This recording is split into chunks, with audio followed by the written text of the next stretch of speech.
There we go.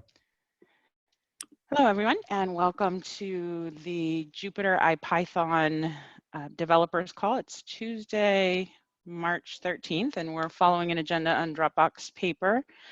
We will get started with updates on IPython from Thomas. So the big thing that I wanted to point out is that I've done a total reworking of the input transformation machinery, largely in the hope that the new machinery will be somewhat more understandable to everybody. I wrote the old machinery at a time when I just learned about coroutines, and I think I may have gone a bit nuts with them. And now even I don't really want to look at that code. Yeah, it's still not simple. I think if there's a simple way to do this, I'm not smart enough to figure it out. But hopefully the new machinery is a bit simpler than the old machinery. So if people could review that, that's a fairly big thing. But my plan is that once we've done the 6.3 and 5.6 releases, then we'll start aiming master towards 7.0, and we can merge that. And there's a few other things, removing deprecated parts and dropping support for Python 3.3 that will go towards 7.0. And then there's another one that has been, which I'd like somebody to review, which I think should be pretty straightforward, which is a class to display source code with proper highlighting. So you can create a code object just like you create an image object or an audio object and display that in the notebook. So yeah, that's all of the notes from IPython. The notes under notebook are also from me, so I'll just carry on talking. I'm still aiming for a Notebook 5.5 release sometime soon. I wanted to mention that again because I think Grant wasn't here last week.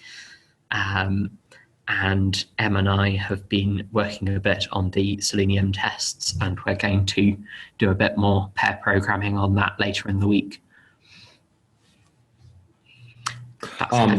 So I got some questions. I've been busy working on Jupyter Lab extensions the past couple weeks, but for 5.5, would this only include Selenium test stuff? Is that the thought for 5.5?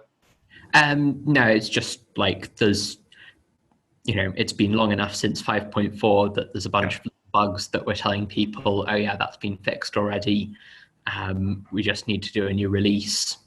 Like earlier today, I was telling someone, like, there's some weird bug where if you type like open square brackets inside a code block inside a markdown cell, then it starts doing all sorts of weird stuff. And there's a bug in CodeMirror, and we've already upgraded CodeMirror. We just need to do a new release to get that out. Okay, so we're ready to release them? I'm aiming towards a release. I think there's still a few things tagged 5.5, so we just need to go through those and decide like what it's worth getting finished and getting in for 5.5, and what should be deferred to a later point. Okay, then I'll put that on my to-do list, and we'll just start triaging these open PRs and stuff, and shoot for one this week. Great, thanks. And then I saw your notes from 2 weeks ago, and you're thinking about Notebook 6, where we drop support for Python 2. Yeah. What are your thoughts there? I just want to sync up with you on that. Yeah, I think at some point, like Min was talking about, we should have a carrot to go with the stick. Like there should be a feature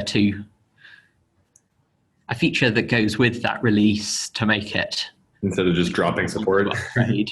Yeah.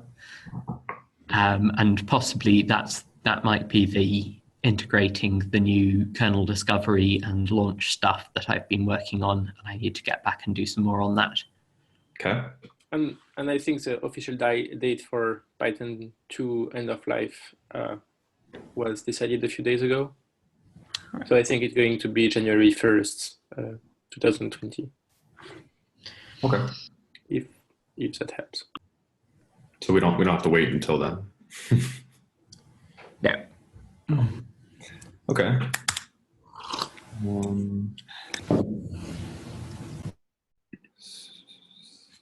Alrighty, thanks for those updates, Thomas. Anything else on Notebook or IPython before we move on to Jupyter Lab? Nope. Okay, all right, Jupyter Lab. Jason, I think those are your notes. Yeah, I went through, we've closed about 14 pull requests. I went through and picked out some of the highlights. One, we don't wait for a kernel to show files anymore. This speeds up the feel of opening a notebook, et cetera. It isn't going to wait for the kernel to start, especially when the kernel takes a long time. I think Grant replaced Vega 2 with Vega 3. So onward and upward progress in that area. And I'm just waiting for review and merging of a new CSV renderer. The previous CSV renderer worked great for files up to maybe 100 megabytes or 200 megabytes, but it fell on its face when you were dealing with like 1.5 million rows, 5 million rows, etc. So the new CSV renderer can handle easily the CSV files up to the size of the max size of a string in the browser. So in Chrome, I was able to load an 8 million row, 700 megabyte CSV file, and after it took a few seconds to parse, just was smooth as butter. So hopefully that goes in soon. I got a question about that. Yeah.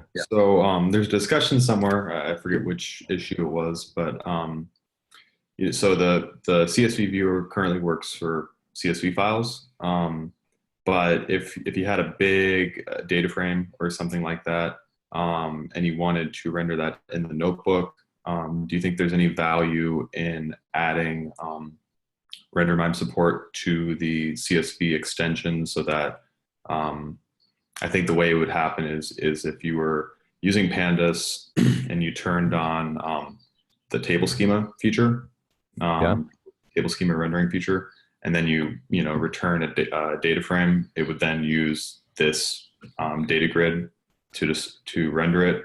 Do you think that's a value add? So I think we need to deconflate a couple of different parts here. So what I worked on a ton was the CSV parsing and essentially how to store a CSV file. If we're dealing with which is specific to CSV, or really any delimiter separated file. If we're dealing with viewing a huge pandas frame, we should not use CSV. We should use something like Arrow to actually do the data transfer. And but I think what you're asking is, can we view it in the phosphor grid? And I think yes. I think we should be able to pull it up in a phosphor grid, and that'll actually be much easier, I think, to support, especially if we're using something like Arrow to transfer the file over, or if we are able to even better lazily load the data grid as needed from the pandas variable. That will require a little more work, but it'll let us hit whatever we want as far as size. We won't have any size constraints at that point. But I think Arrow, converting to something like Arrow would be important for this use case. Our biggest limitation right now with CSV files is the maximum string size in a browser, which in Firefox is 256 megabytes. So that means you're constrained to 256 megabyte CSV files. So short answer to your question, yes, but it's not going to use the CSV reader. It should just use the data grid directly. Yeah. And then I've been working on this Plotly editor extension, and I added CSV support to that. And I ended up copying and pasting over some stuff from the CSV viewer extension. And maybe we should break that part out so that other packages can use it. Yeah, let's see what you copied over. I mean, the bulk of the code in the CSV renderer is about parsing CSV files. It's not about the rendering. The grid actually is a small part of the component. So I'm not sure if it makes sense to break out the grid because it's just a few lines of code essentially in that package. Okay. But we Yeah, can take a conversation offline. for sure. Yeah. Darian, do you want to add anything, Jessica? I don't have a thing that is it's a little detailed, but tomorrow I would like to talk about workspaces and local storage because I think that for 1.0 to support multiple windows, we'll probably have to make some UI choices about how we render workspaces, and it isn't enough to programmatically make choices about how the state database writes itself to local storage. I thought it would be, but after investigating this for basically the past 2 weeks now, it's pretty clear that you can't just make you can't make everything work in a predictable fashion without having some sort of side channel, and that side channel is normally the URL. So we'll have to make decisions on what happens to your second open Jupyter Lab window, and if you already have one open. But for a fuller conversation about this, if anyone's interested, we'll have the call tomorrow and we'll talk about it. Okay. And remind folks how to join that, just for anyone who's listening on YouTube. It'll be Same time, same place tomorrow. Yep, exactly. Same time, same place tomorrow. Yeah. I'll just add, Fernando gave a talk about Jupyter and Jupyter Lab yesterday at the Berkeley Stats Symposium. So a ton of stats professors and students and people from industry there. And you should have heard the exclamations of shock when he opened up a GeoJSON file. They were just like, oh my goodness. Involuntarily, several people shouted out in the audience when he pulled that up. That's great. Nice, nice, nice. Okay. Do you want to give updates on widgets also, Jason? Yeah, things have been fairly quiet. There's been a few PRs merged and a couple of issues open, but I think nothing that was too huge this week. So I've been working on the CSV renderer. This week I'm getting back to widgets, and really I'm going to try to get that release out with a bunch of bug fixes and stuff. And I think we're also trying to get Jupyter Lab Beta 2 out soon. We'll decide tomorrow, but my guess is sometime this week. Okay, great. And it looks like, Peter, do you have updates you want to share for services? Dr. Stack's build is now taking longer than the Travis limit, and I need to find some time to get in there and fix that. So probably like Can you speak up a little bit, Peter? It's a little bit hard to hear you. Sorry. It's okay. I'm also recovering from a cold, so my voice is not. Ah, okay. I was saying the Travis builds for Dr. Stacks have gone over the limit, 50-minute limit, because we build every image every time. I need to find some time to get in there and either shorten that or figure out a subset to build, just so we unblock the various PRs that are waiting against that repo. Okay, well, I hope you feel better soon. We'll move on to updates on Jupyter Hub. Yep, just plugging away, getting closer to Jupyter Hub release. Not super soon, but knocking down various major milestones that we want to get to. Maybe the most significant change that shouldn't affect any users, but Jupyter Hub interns all using Python 3.5 async await stuff, which is just it's a nice cleanup of the over the Tornado coroutine things. It's still all Tornado and everything, but since Tornado 5 sits on async IO by default, and we've been using Tornado on async IO since the last release of Jupyter Hub. It cleans things up and it's a little bit nicer, and in particular, it makes debugging a lot nicer. So there's another pull request that adds a sig info handler to Jupyter Hub for debugging, for showing the current stack, and it lets you async IO has a handy tool for show the current stack of all currently running tasks, which is like a coroutine, but it's a higher level thing, which makes seeing what's going on in a heavily concurrent async program a lot nicer.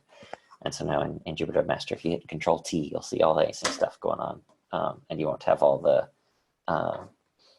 tornado craft of entering and re-entering the stack for kind of emulating coroutines that you get with Tornado. So yeah, and then last week Chris and I were in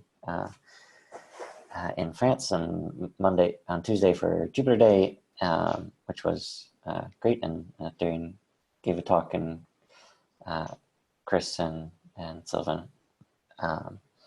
And then we stuck around for a couple of days working with people at Paris Sud, working on talking about Jupyter Hub and Binder and different deployment options. And one of the things we worked on was starting from just OpenStack, so having a cloud deployment, cloud provider, and an API, and starting from there and getting to a deployment of Jupyter Hub or Binder.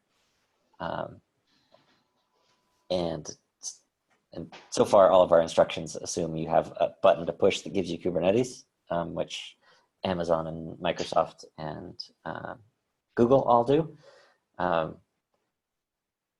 And the Helm charts are very easy to use because of that. If you need to get started deploying and managing your own Kubernetes cluster, it is a whole lot harder.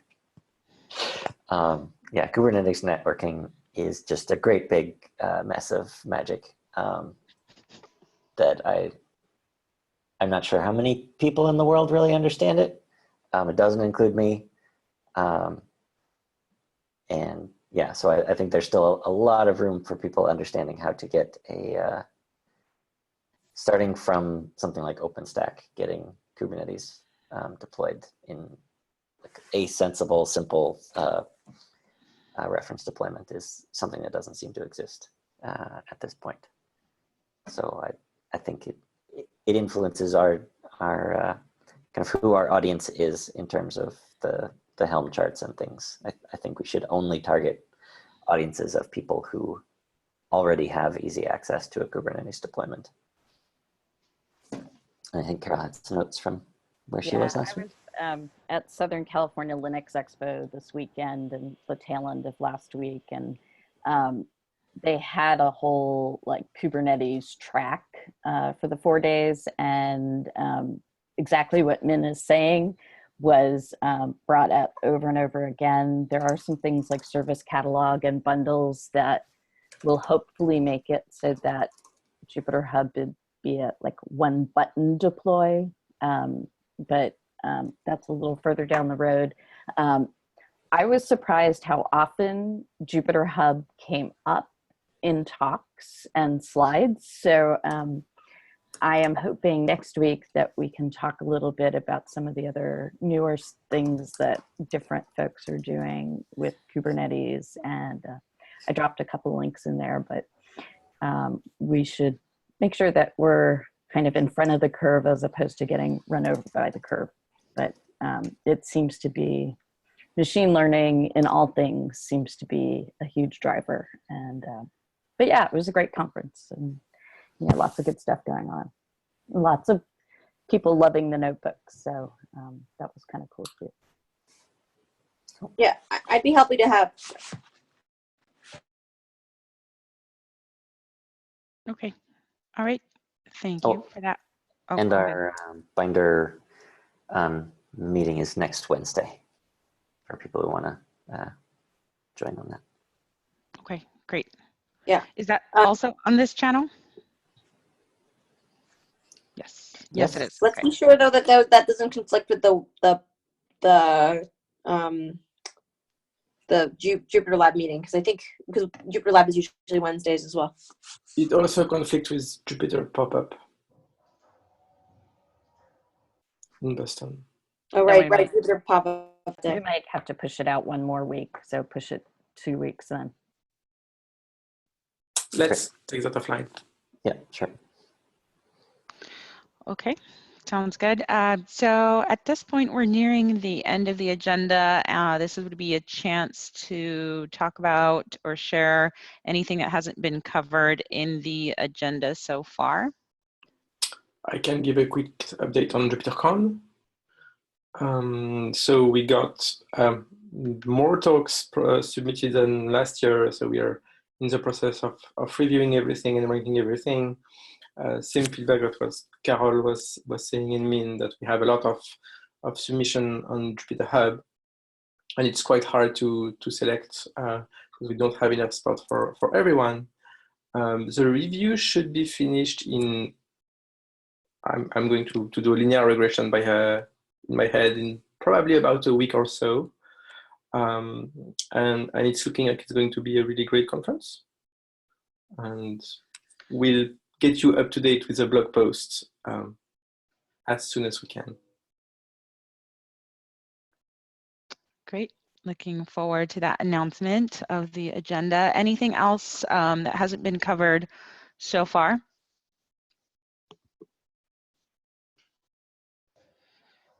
Okay, all right. So we have our running list of conferences and workshops. I'm not going to highlight anything in particular. I see Carol's added a couple open CFPs. Does anyone want to talk about any of the events on the list any further?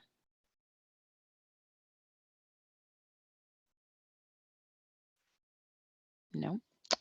Okay, so last two items on the agenda. Jessica, you had a request out there for advice on website PR. Is that still an open item, or should I take that off the list? That's open. I got some advice, but I'm gonna keep plugging away on it. So. Okay, great. Also, the very last section of the agenda is recapping any of the releases for last week, this week, and anything coming soon. I copied over the coming soon from last week. Is there anything in there that actually got released or sent out? Or are they all still coming soon? I think they're all soon.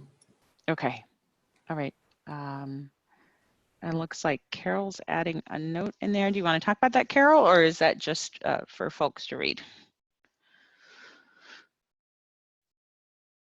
It's just a reminder that PyPy is going away and is going to be replaced by Warehouse, which is much more visually beautiful. So start adding additional metadata into the classifiers fields and when you release stuff, if you remember.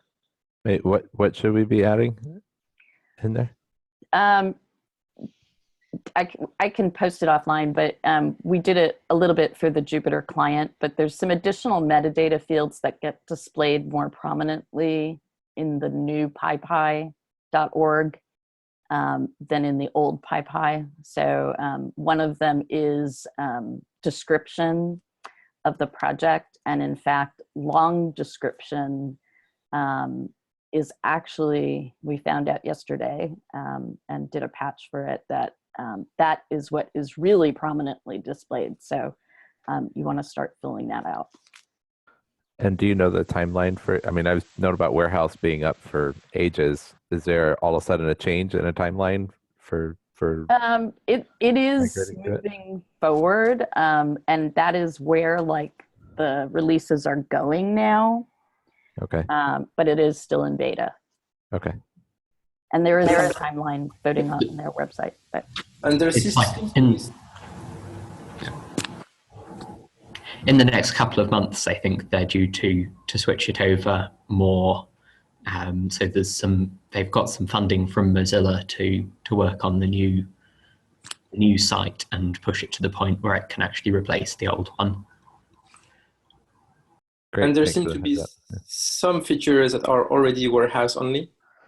So if you have some really rare configuration option, you will have to go through all PyPI. But otherwise, you should be able to do everything via Warehouse.